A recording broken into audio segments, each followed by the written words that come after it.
Hey, how's it going, everyone? Welcome to 312 Bulls. I'm your host, Luis Rodriguez. Let's jump right into the game where the Bulls defeat the Mavericks 117 to 107. In the first quarter, it was a bit of a back and forth.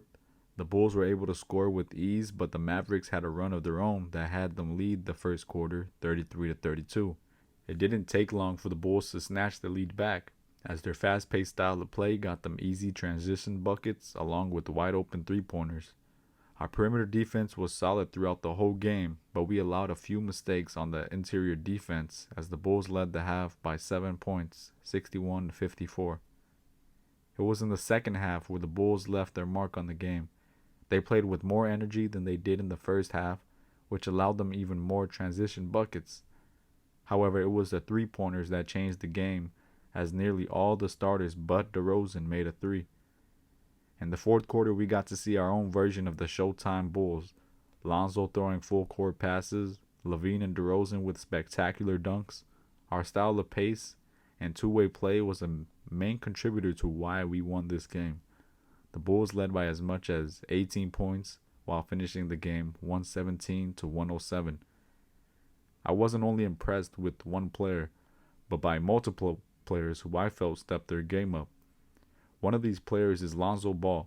He made only 7 shots tonight, but each shot came from 3. He finished with a total of 21 points.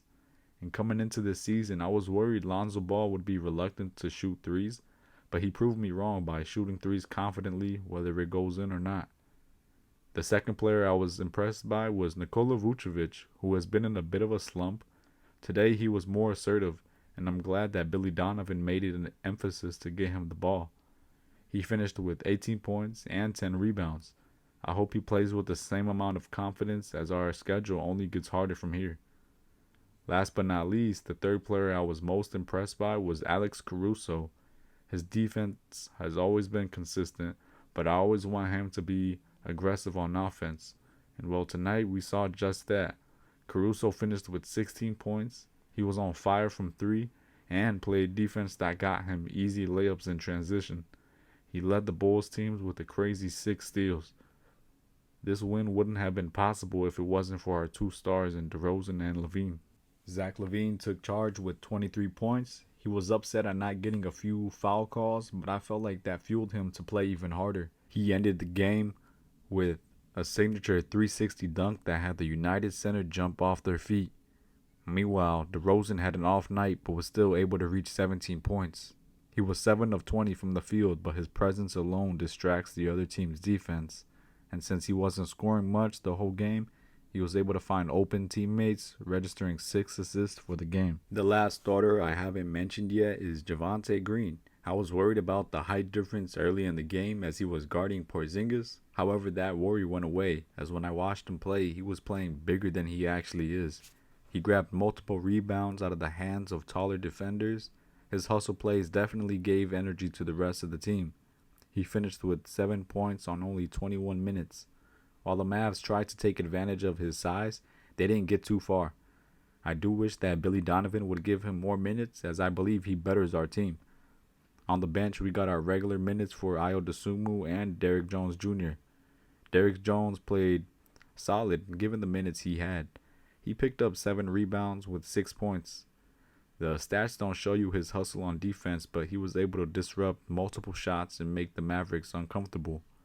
Ayo Dosunmu had some nice moments in this game, but I felt like he was kind of quiet. He registered 7 points on 3 for 9 shooting.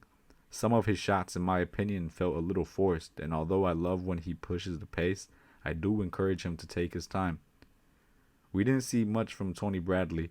He only played 6 minutes and put up 1 assist and 1 block, but instead Billy Donovan opted for playing Alize Johnson for 10 minutes, and in those 10 minutes Alize Johnson played well. He helped us in the offensive rebound department, leading with 4 offensive rebounds and 7 total rebounds. Between both Alize Johnson and Tony Bradley, I feel like they both add something the Bulls need, but maybe their play depends on the matchup. Let me know in the comments, should Alize Johnson get more minutes over Tony Bradley? I'm not sure yet, but thanks for watching the video. Don't forget to like and subscribe. Our next game is against the Warriors, so I'll see you then.